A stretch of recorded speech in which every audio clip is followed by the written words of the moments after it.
ഞങ്ങളുടെ നാട്ടിലിന് ചക്ക വറ്റലെന്നാ പറയുക, പലയിടത്ത് പലതായിരിക്കും പറയുന്നത്. സോ ഇത് ഹൈ ഗൈസ്, അപ്പൊ ഇന്നൊരു കുട്ടി വീഡിയോ ആണ്. ആക്ച്വലി ഇന്ന് ഞാൻ ചെയ്യാൻ പോകുന്നത് നാട്ടിൽ നമ്മ കൊടുത്തുവിട്ട കുറച്ച് സാധനങ്ങളാണ്. നമുക്ക് നോർമലി ഇവിടെ എല്ലാം കിട്ടും, പക്ഷെ എന്നാലും ചില സാധനങ്ങൾ നമ്മൾ നാട്ടിൽ നിന്ന് കൊടുത്തു വരുമല്ലോ ആരെങ്കിലും വരുമ്പോൾ.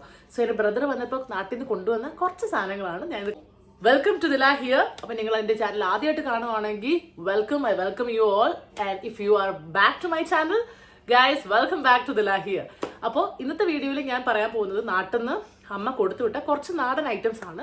നോർമലി ഇവിടെ എല്ലാം കിട്ടും, നമുക്ക് ഇവിടെ എല്ലാം അവൈലബിൾ ആണ്. ബട്ട് സ്റ്റിൽ ആരെങ്കിലും വരുമ്പോൾ അമ്മയും എൻ്റെ പ്ലേസിൽ നിന്ന് വരേണ്ട പ്ലേസിൽ നിന്നൊക്കെ കുറച്ച് സാധനങ്ങൾ കൊടുത്തു വിടും. അപ്പം ഇപ്പം ഈ പ്രാവശ്യം കൊടുത്തുവിട്ട സാധനങ്ങളാണ് നമുക്ക് കാണാം. ഓക്കെ, നമുക്ക് കാണാം. ആദ്യത്തെ ഐറ്റം ചക്കവറ്റലാണ്. എൻ്റെ വീട്ടിൽ അമ്മ ചക്ക അടത്തിട്ട് ഇത് കണക്ക് ചക്ക നമ്മൾ ചെറുതായിട്ട് അരിഞ്ഞിട്ട് ചെയ്യുന്നതാണ്. സോ ഇത് അങ്ങനെ വറുത്തുന്ന സാധനമാണ്. സോ ഹോം മെയ്ഡ് ചക്കവറ്റൽ. ഇത് ആക്ച്വലി എൻ്റെ ഒരു ഇഷ്ടമാണെന്ന് ചോദിച്ചാൽ ഭയങ്കര ഇഷ്ടമല്ല, പക്ഷെ കുറയ്ക്കും, അതുകൊണ്ട് ഓക്കെ.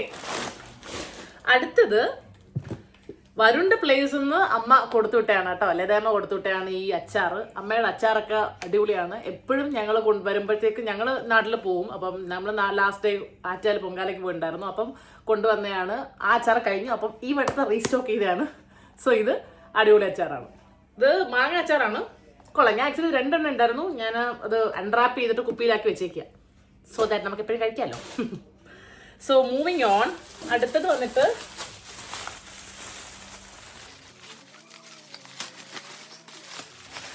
വന്നിട്ട് അവലീസ് മാവാണ്.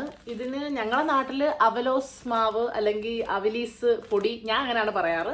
പക്ഷേ ഓരോ സ്ഥലത്ത് ഓരോ പേരായിരിക്കും.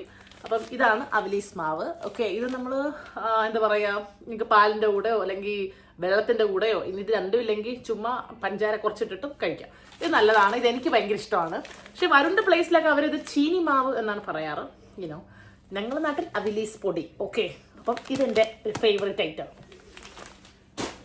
അടുത്ത ഐറ്റം എന്ന് പറയുന്നത് കൂരവാണ്. ആക്ച്വലി കൂരവ് ഇങ്ങനെ ഇതാണ്ട, ഇത് ഞാൻ പൊട്ടിച്ചെടുത്ത് വെച്ചിട്ടുണ്ട്, കാരണം കൂരവ് ഇഷ്ടമാണ്.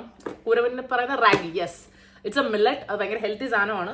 ഫസ്റ്റ് കൂരവ് നിങ്ങൾക്ക് ആറ്റി കുടിക്കാം, സ്മൂത്തി ആയിട്ട് കുടിക്കാം, എങ്ങനെ വേണമെങ്കിലും കുടിക്കാം, നല്ലതാണ്. ഇപ്പം ചൂട് സമയത്തൊക്കെ ഇവിടെ നമുക്ക് കൂരവ് നല്ലതാണ്, തണുപ്പിക്കുമെന്നാണ് പറയാം. സോ പണ്ടേ കൂരവ് കുടിക്കും, അതുകൊണ്ട് കൂരവ് കാച്ചിടും. അപ്പോൾ കൂരവ് കാച്ചാൻ വേണ്ടിയുള്ള കൂരവ്. പിന്നെ ഇത്ര സാധനങ്ങളേ ഉള്ളൂ, കുറച്ച് സാധനങ്ങളേ ഉള്ളൂ. ബിക്കോസ് ഇവിടെ പൊടികളെല്ലാം സ്റ്റോക്ക് ഉണ്ട്. ഓൾറെഡി ഞങ്ങൾ എപ്പോഴും നാട്ടിൽ പോകുന്നതുകൊണ്ട് എല്ലാം സ്റ്റോക്ക് ഉണ്ട് ഇവിടെ. ലൈക്ക് മുളക് പൊടി, മല്ലിപ്പൊടി, കുരുമുളക് ഫ്രഷ് ആയിട്ടുണ്ട് വീട്ടിൽ. അപ്പോൾ അതിനെ കൊണ്ടുവന്നിട്ടുണ്ട്. അപ്പോൾ ഫ്രഷ് ആയിട്ട് ഞാൻ ചതച്ചാണ്, നിങ്ങൾ എൻ്റെ വീഡിയോസ് കാണുമെങ്കിൽ അറിയാം, ഞാൻ ഇവിടെ സ്റ്റോക്ക് ചെയ്തിട്ടുണ്ട്. സോ എനിക്ക് ആവശ്യമുള്ളപ്പോൾ ഞാൻ ഫ്രഷ് ആയിട്ട് ചതച്ചെടുത്തിട്ടാണ് ചെയ്യുന്നത്. അത് ടേസ്റ്റ് കൂടുതലാണ് കേട്ടോ, ബൈ ദ വേ. ഇവിടുന്ന് പൊടി കഴിയും. പിന്നെ ബാക്കിയെല്ലാം ഇവിടെ കിട്ടും. നോർമലി ഇവിടെ കേരള ഹൈപ്പർ മാർക്കറ്റ് ഉണ്ടായിട്ട് നമുക്ക് എല്ലാ സാധനങ്ങളും ഇവിടെ കിട്ടും. പിന്നെ കുറച്ച് സാധനങ്ങൾ വീട്ടിൽ നിന്ന് വരുമ്പോൾ അവരെന്തെങ്കിലും കൊടുത്തു വിടുമല്ലോ. സോ പിന്നെ ചമ്മന്തിപ്പൊടി, പിന്നെ ഇഞ്ചിക്കറി, അതൊക്കെ കൊടുത്തു വിടാറുണ്ട്. ബീഫ് അച്ചാർ എല്ലാ വട്ടവും ഇതൊക്കെയാണ്. അപ്പോൾ നമ്മളിപ്പോൾ എപ്പോഴും നമ്മൾ ബീഫ് അച്ചാർ കഴിക്കുമ്പോൾ നമുക്ക് ഇതാണല്ലോ. അപ്പോൾ ഞങ്ങൾ ബീഫ് അച്ചാറും ചമ്മന്തിപ്പൊടിയും ഒക്കെ ഈ വട്ടം സ്കിപ്പ് ചെയ്തു. ബിക്കോസ് നമുക്ക് ലൈക്ക് എപ്പോഴും നമ്മൾ വരുമ്പോൾ ഇത് കഴിക്കാൻ ബുദ്ധിമുട്ടാണല്ലോ, അതുകൊണ്ട് അതൊക്കെ സ്കിപ്പ് ചെയ്തു. അപ്പോൾ ഇത്രയേ ഉള്ളൂ. Bye bye. അപ്പോൾ ഇന്നത്തെ വീഡിയോ ഇത്രയേ ഉള്ളൂ. Bye bye. അടുത്ത വീഡിയോ ആയിട്ട് വീണ്ടും കാണാം.